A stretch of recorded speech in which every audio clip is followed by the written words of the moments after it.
Welcome to another episode of Chax Chat. Join Chad Chelius and me, Dax Castro, where each week we wax poetic about document accessibility topics, tips, and the struggle of remediation and compliance. So sit back, grab your favorite mug of whatever, and let's get started. Welcome, everyone, to another episode of the Chax Chat podcast. We're glad you joined us today. And I want to remind everyone that you can see Dax and I in person next month at the CSUN Assistive Technology Conference in Anaheim, California. We just printed some amazing sticker sheets that we're going to be handing out at the conference. So you definitely don't want to miss out on it.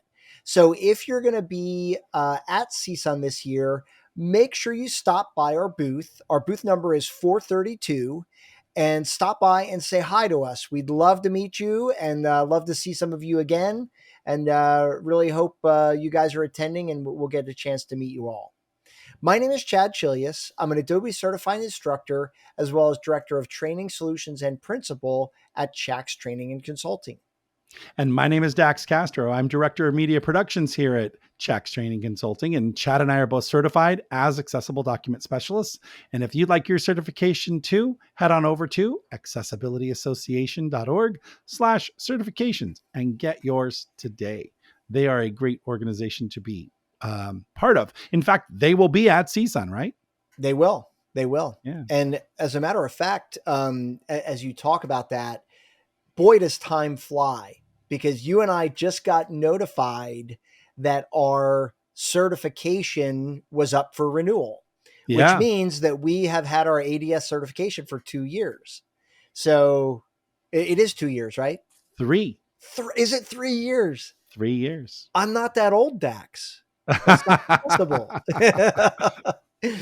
But so you and I both renewed our certifications this past week. For those of you who don't know, you have to gain credits to maintain your certification. So you have to do so much, speaking and activity, within the realm of accessibility, and then you can re-up your certification. So. Yeah. Wow. 3 years. That's crazy. Yeah. Hey, so pond talk, right? I know everybody's been dying to hear. So I had to hire a company to come out and use sonar locating equipment to basically find the leak in my pond. So they used this really high powered microphone, dropped it down into the water, and you could hear the of the water flowing. Like literally I got to hear it. So it was really, and then the little bit of gurgling, et cetera, et cetera. So anyway, I'm confident I know where the leaks are now. I've got a plan to get them fixed, but I got to wait for the rain to stop because it's been raining. So. Oh, wow. Yeah. You guys got snow, right? We did. We got 8 inches yesterday.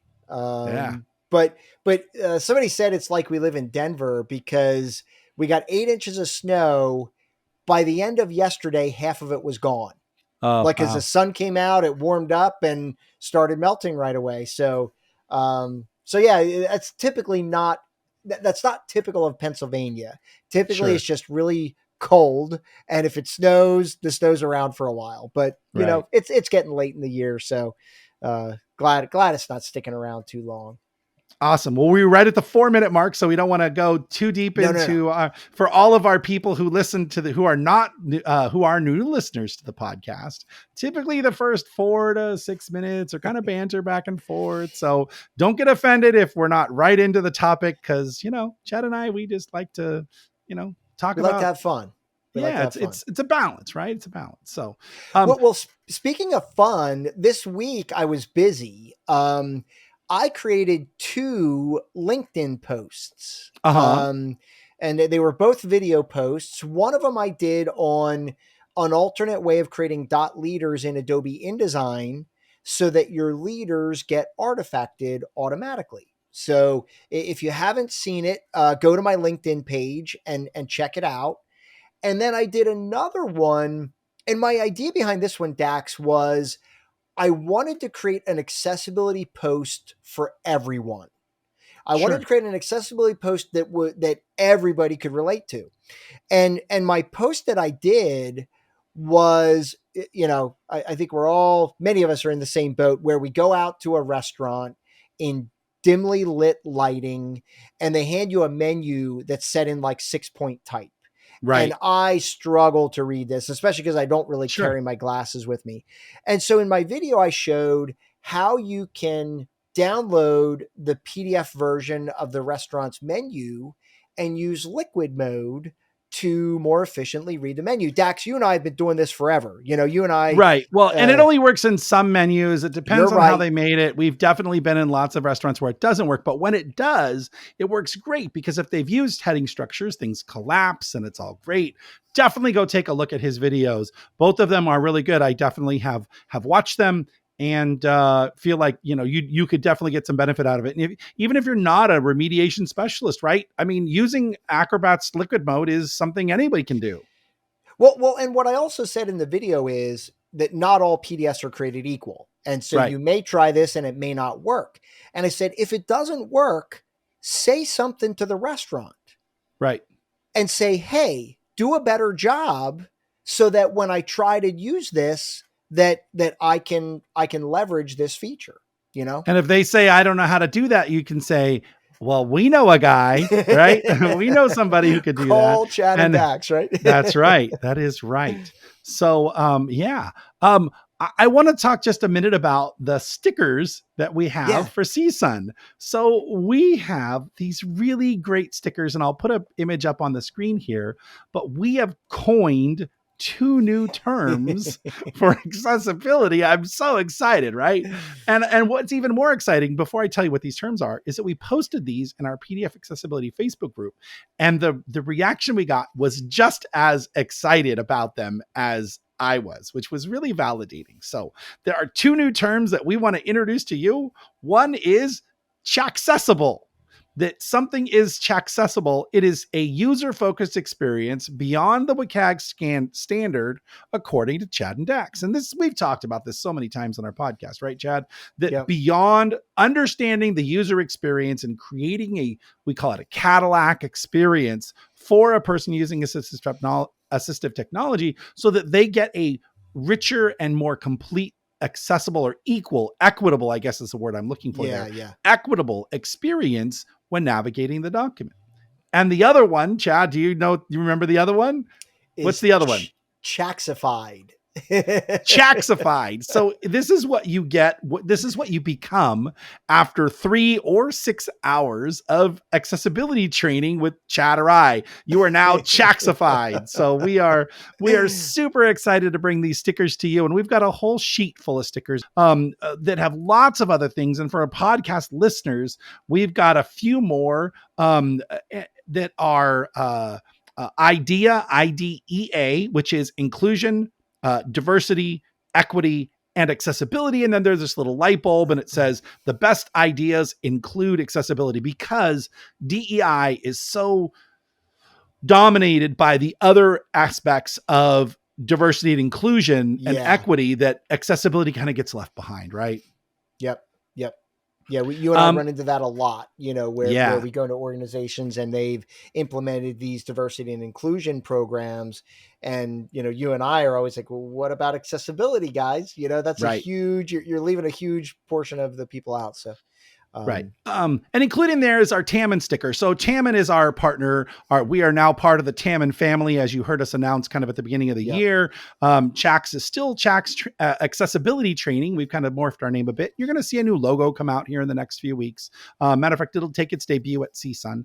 But we're still the same company. But Tamman's a great company if you're interested in mobile or app or website accessibility. You want to find a company that can really take your website or app or development project to the next level when it comes to accessibility. They also do a lot with statistics and data analysis and that type of thing. So, Tamman's a great company. They wanted to expand their document accessibility arm. And so we felt like there was some good synergy there. And we really just have kind of combined forces to create I guess really to elevate Chax to the next level, and having that great team behind us has been a great thing.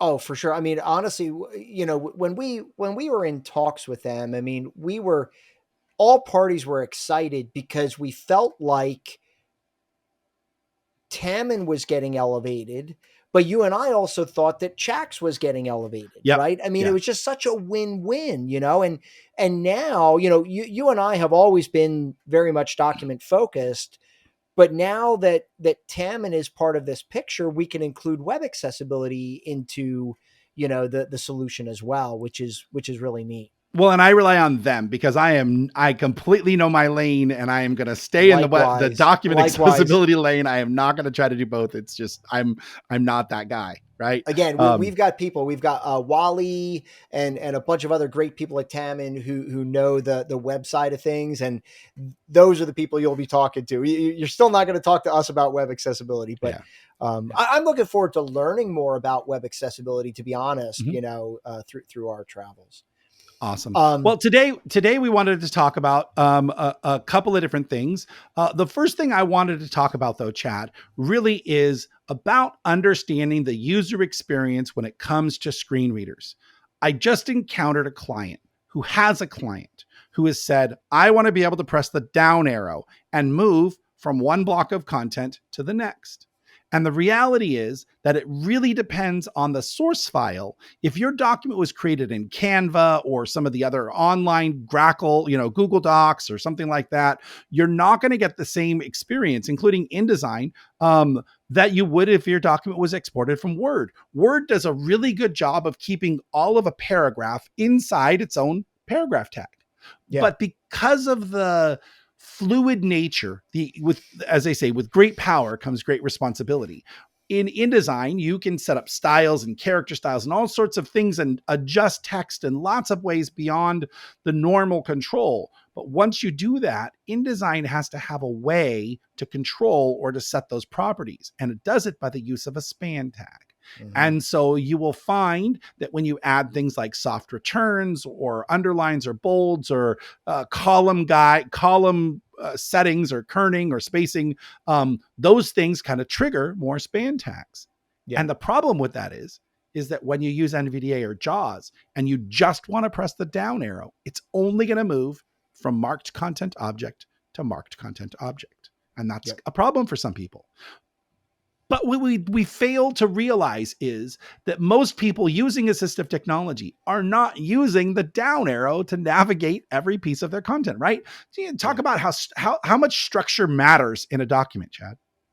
Yeah, I mean, you and I preach this, right? Like one of the core principles that you and I build our approach on is WCAG success criteria 1.3.1 info and relationships, right? Yep. The reason why we're so passionate about that success criterion is because it provides so many benefits to the user of AT, right? So let's talk about that for a second. Info and relationships simply says tag content as what it is, right? If it's a heading, tag it as a heading. If it's a list, tag it as a list, figure, caption, whatever. But why does that matter, Chad? Yeah. Why does that matter?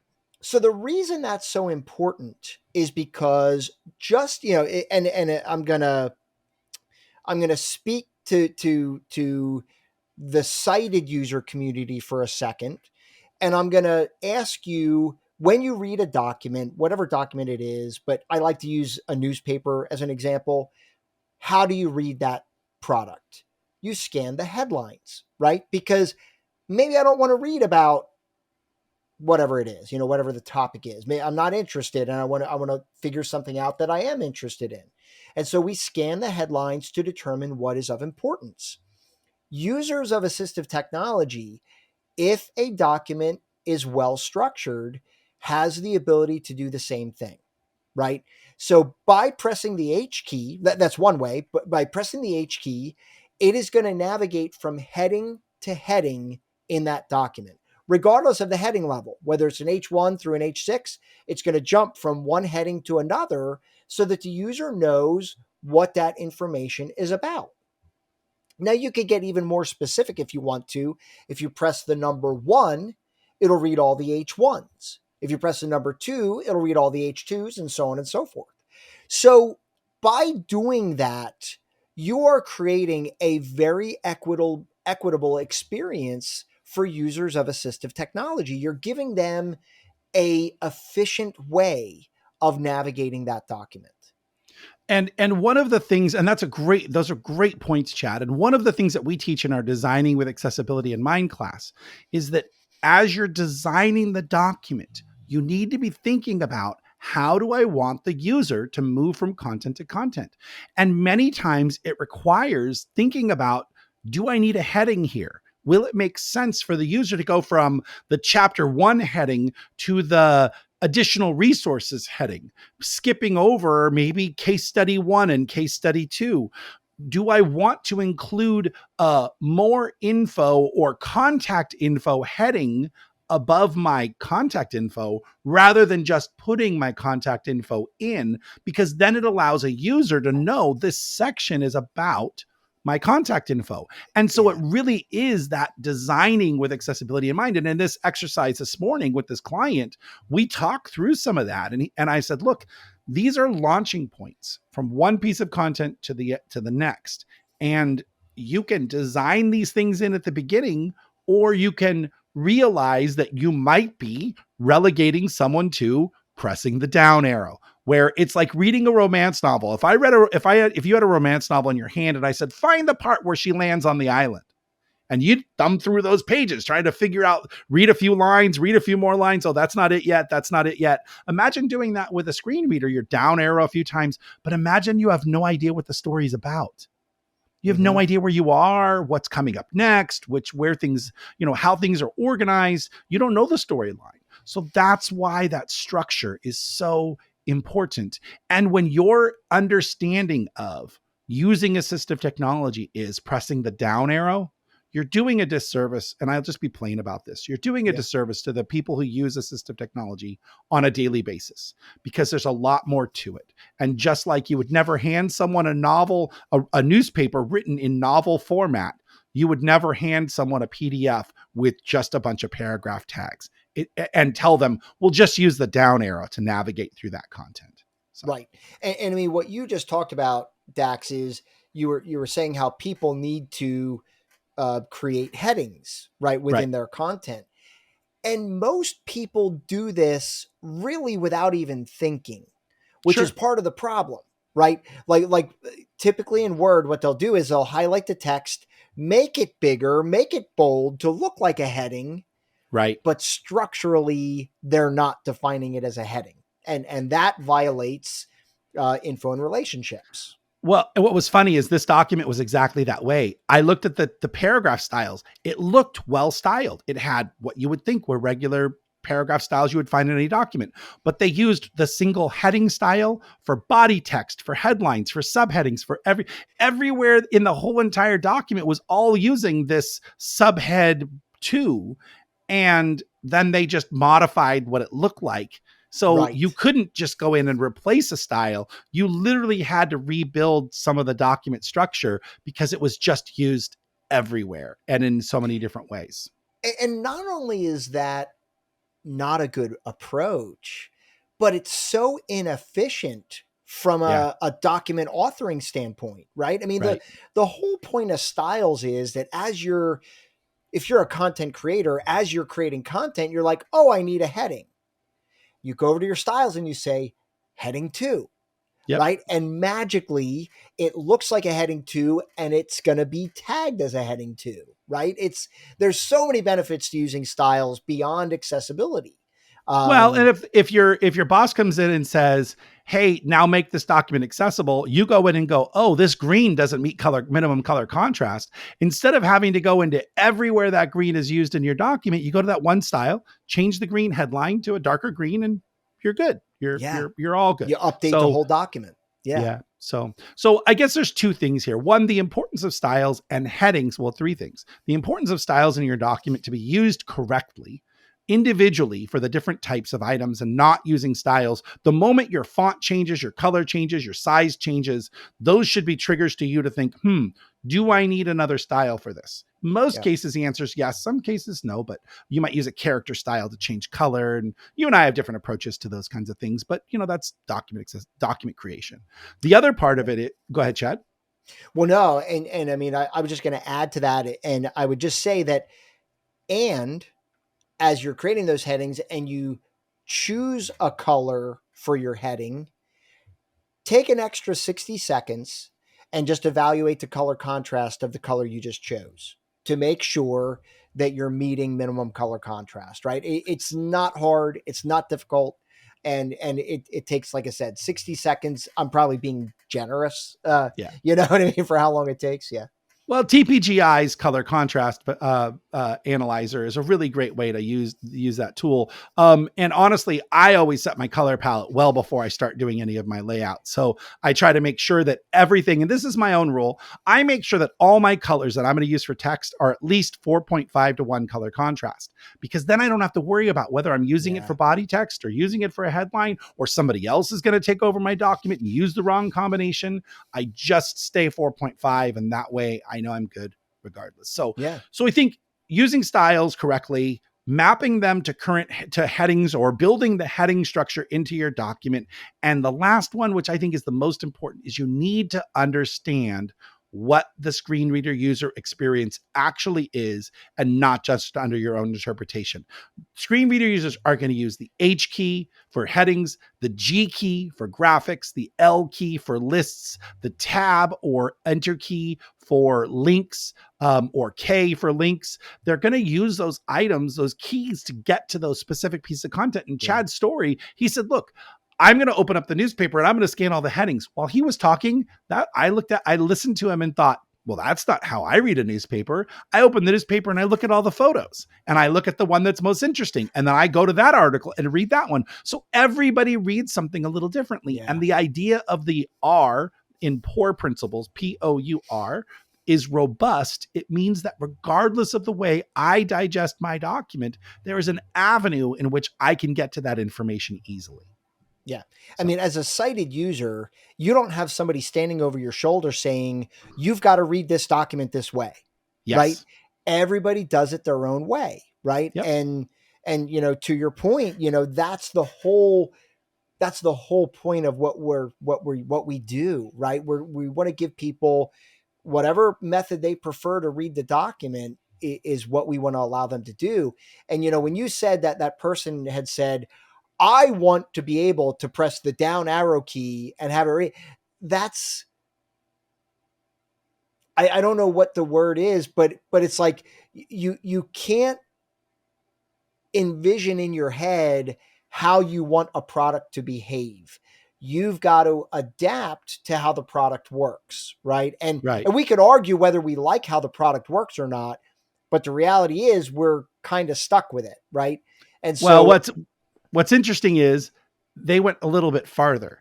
They added alt text to the very first image that told the user, JAWS users press the down arrow to navigate this document.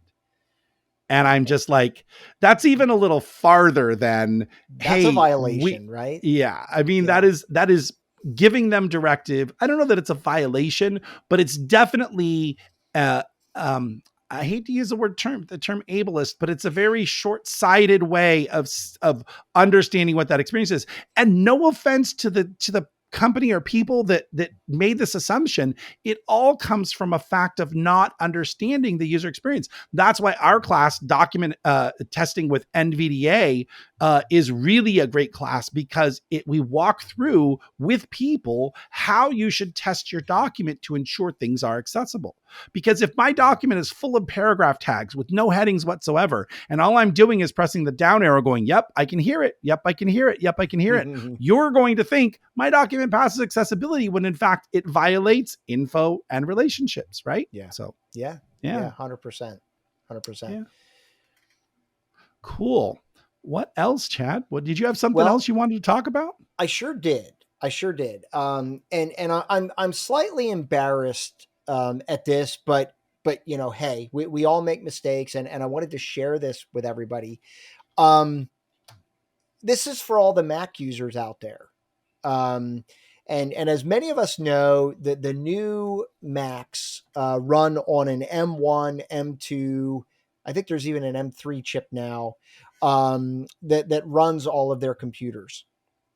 And what makes this significant is that those of us who use Parallels And even if you didn't use Parallels, Apple shipped with a product called Boot Camp that allowed you to run Windows on your Mac. And that's because the Mac was running on an Intel chip, right? So for those of you who don't know, Windows only runs on an Intel chip, okay? So when Apple came out with the new M1, M2, M3 chips, I had realized that if you run Parallels, you can only run a product called Windows ARM. And Windows ARM is a version of Windows that runs on non-Intel chips, right? So the Surface Pro, for example, some of the Surface Pros do not run an Intel chip. They're running a AMD or a third-party chip. So when I heard this, I'm like, oh, wow, what does that mean for me as a Mac user needing to run Windows on my computer? So I reached out to Axis 4, Common Look, I think even NVDA. And I said, hey guys, does your product run on Windows ARM? No. Like across the board, no. Our product does not run on Windows ARM. Okay. So I was like, well, crap. Now what? Right. And so I kind of hid my Windows laptop now. You used to see it sitting behind me. I went and bought a Windows laptop because I'm like, well, I'm screwed. I can't do it. Now, Frans van der Geest, who is a Dutch accessibility expert, reached out to me a little while back and he's like, hey, I'm running Parallels on my M2 Mac and everything's working great. And I was like, what do you mean? Everybody I reached out to said their product doesn't run on Windows ARM. So last week I was like, the heck with it. I'm going to give it a shot. And I loaded it on my Mac and it runs phenomenally, right? Awesome. And what I didn't understand, Dax, is that those companies were right. Their product does not run on Windows ARM. However, Windows ARM ships with a virtualization software that allows you to run x86 products on Windows ARM. So I know I'm throwing out these terms. It allows you to run software designed for an Intel chip on Windows ARM. And like I said, I loaded it and I started testing and I am now, I put my Windows machine away. I'm probably going to sell it on eBay. If anybody's looking for a Windows laptop, reach out to me. But it's running. And what's really crazy, Dax, is that really what's happening is I'm running virtualization software on virtualization software on my Mac, right? So two virtualizations are happening, but it's fast. It's running flawless. And I couldn't be happier. I could not be happier. So I am now, you see the smile on my face. I am so happy that I don't have to run a separate computer. Because when you and I were traveling, Dax, I was carrying 2 laptops with me. Right. And I'm just like, oh, really? Like, do I really need to do this? But now I could go back to, my tried and true Mac, and we're good to go. So I hope that helps you guys, because I think I did give you guys incorrect information in the past. I was assuming that it was not going to work, but I'll be darned. I did it last week, and I am quite pleased with the results. So I hope that helps you guys who are also Mac users who need to run Parallels for the accessibility products that we need to use. Yeah, absolutely. And there's a lot of people that ask us about using Macs. They're like, hey, I'm just getting into accessibility. What are the programs that you can use for a Mac? And the answer is none. Yeah. You have to get a Windows emulator, and then they follow up with, well, I work for a government agency, or I work for this or that, and they don't allow us to do that kind of thing. And the answer is, well, I'm sorry. Then, it's definitely not the expectation of somebody using, getting into this field that, well, it's only a PC thing, but it just kind of is where it is. Apple VoiceOver has its own proprietary system. And so they're not really interested in playing in the world of the PC world.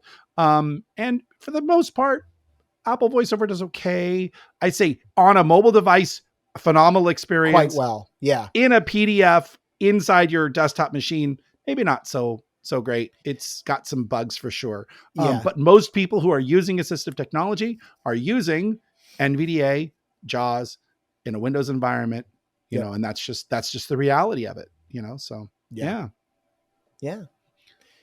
Awesome. Well, Chad, this has been a great session. I hope that people have got some good nuggets of wisdom out, from us on this session today. And I just wanted to remind people that, we talked about CSUN at the beginning, right? But tell you guys, we're doing a pre-conference masterclass. Well, I don't know if it's a masterclass. It's a pre-conference full day lab on mastering PDF accessibility evaluation, where we're going to teach you how to walk through a PDF document, look at the tags, analyze the structure, ensure that it's a good user experience, some of the gotcha things that you need to know, some really great stuff. And honestly, we always pack this class with an enormous amount of handouts to help you as you return back home to remember kind of what's going on after you've been Chax-ified, right, Chad? After you've been Chax-ified, right? I like blanked on that for a second. So that's okay. And then we've got the 3 classes, Chad. So you're teaching which class? So I'm going to teach a session called Bridging the Accessibility Gap Between Word and PDF. And then, so that was the only other one that I got accepted. Dax, you got 2 additional sessions accepted. Yep. You're teaching Beyond Compliance, 3 techniques for better infographics, which is going to be great for people who do infographics. And then you're also doing PowerPoint to PDF, overcoming the pain points, which we know there are plenty of in PowerPoint. So you've got your work cut out for you on that one, buddy. Well, what's interesting is I was geeking out over PowerPoint this weekend, working on my presentation for something that's happening on Friday. And I stumbled across a PowerPoint trick to exporting video from PowerPoint to use in a Premiere in a video animation. Right? Being able to set your background to black, or to a funky green color, whatever, and then exporting basically the animated transition from one slide to the other.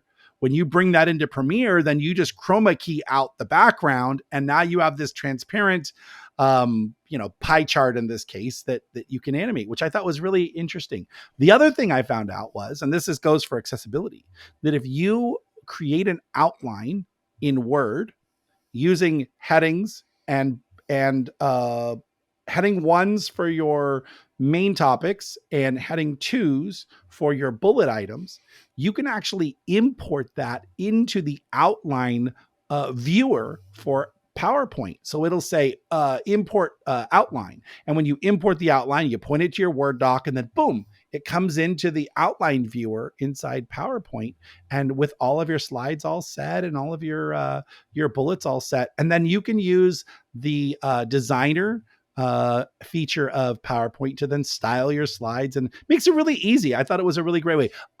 You and I tend to really just type our outline in PowerPoint kind of as you go, right? Yeah. And I think that's an underutilized feature of PowerPoint. I think a lot of people aren't really aware of it, but I love just putting it in outline view and just start typing my main topics that I want for each slide. And then you could switch back to layout view, and your slides they're not built, finished, but they're pretty much pre-populated with that data. And it's really nice. Well, and then for our slide decks, we can use we have a template, right? So you just right click on that slide and hit apply this template, apply that template, master slide, and it goes really quickly. And we kind of design those things, the templates, kind of knowing kind of what content we're going to put in. So makes it really easy. So anyway, awesome. For sure. Yeah. Well, listen, guys, thank you again for joining us today. I hope you found the discussion useful and helpful. And just remember, if you guys are looking for in-person or even online training, or struggling to establish an accessibility program within your organization, head on over to accessibilityunraveled.com and reach out to us. My name is Chad Chelius. And my name is Dax Castro, where each week we unravel accessibility for you. Thanks, guys.